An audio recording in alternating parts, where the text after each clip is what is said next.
চট্টগ্রামের আনোয়ারা উপজেলার সদর ইউনিয়নে বৈদ্যুতিক শর্ট সার্কিটের আগুনে একটি বসতঘর ভস্মীভূত হয়ে গেছে। মঙ্গলবার রাত ২টার দিকে উপজেলার বিলপুর গ্রামের আকবর আলী চেয়ারম্যান বাড়ির মোহাম্মদ শাহজাহান এর বসতঘরে এ অগ্নিকাণ্ডের ঘটনা ঘটে।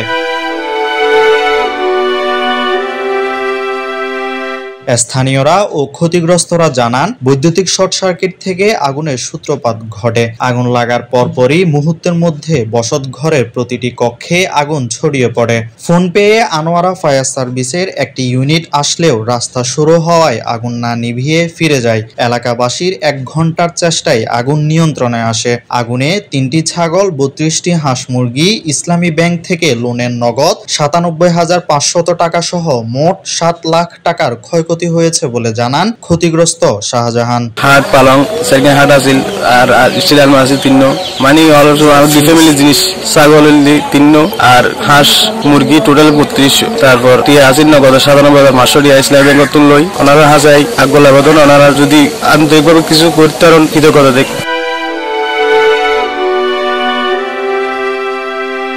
Desk report, Chattogram news.